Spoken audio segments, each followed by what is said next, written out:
موسکا د کور جوړولو لپاره د ځمکې په لټه کې ده. د خپل په لټونو په پایله کې دوه ښه موقعیتونه خوښ کړل. د لومړي موقعیت د ځمکې سور 10 متره او اوږدوالی یې 40 متره دی. د دویم موقعیت د ځمکې سور 20 متره او اوږدوالی یې 50 متره دی. د هر موقعیت د ځمکې بیه 10 لکه افغانۍ ده. کوم موقعیت به تر بل موقعیت سم وي؟ دا دوه بیل بیل موقعیتونه موسکا د خپل کور جوړولو لپاره وټاکل. موږ غواړو معلوم کړو چې کوم موقعیت به تر بل موقعیت د موسکا د کور جوړولو لپاره سم وي.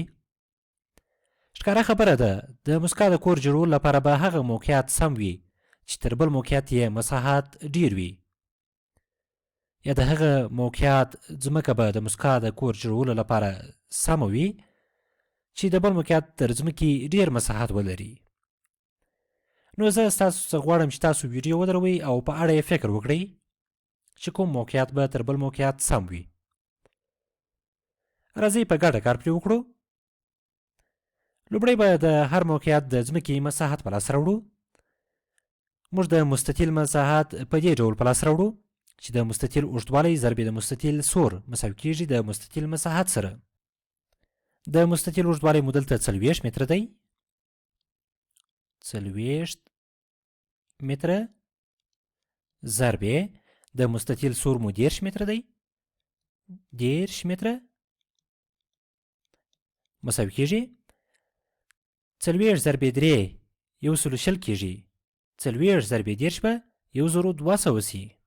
1200 متر ضرب متر متر مربع. متر مربع. د لومړي موقعیت د ځمکې مساحت مو 1200 متره مربع سو.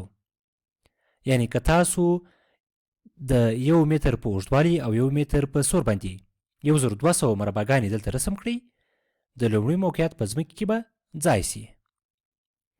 د دویم موقعیت د ځمکې مساحت په لاس راوړو. بیا هم د مستطیل اوږدوالی ضرب د مستطیل سور مساوي کیږي د مستطیل په مساحت سره. دلته مو د مستطیل اوږدوالی 50 متره دی. 50 متره ضرب د مستطیل سور مو 20 متره دی. 20 متره مساوي کیږي 50 ضرب 2 سل کیږي. 50 ضرب 20 زر کیږي. زر متر ضرب متر متر مربع. د دویم موقعیت د ځمکې مساحت مو 1000 متر مربع دی. یعنی که تاسو د 1 متر په اوږدوالي او 1 متر په سور باندې 1000 دانې مربعګانې رسم کړئ، د دویم موقعیت په ځمکې کې به 1000 دانې دا ډول مربعګانې ځای سي. نو د لومړي موقعیت د ځمکې مساحت چې 1200 متر مربع دی، د دویم موقعیت د ځمکې تر مساحت چې 1000 متر مربع دی ډیر دی. نو لومړی موقعیت د موسکا د کور جوړولو لپاره سم دی.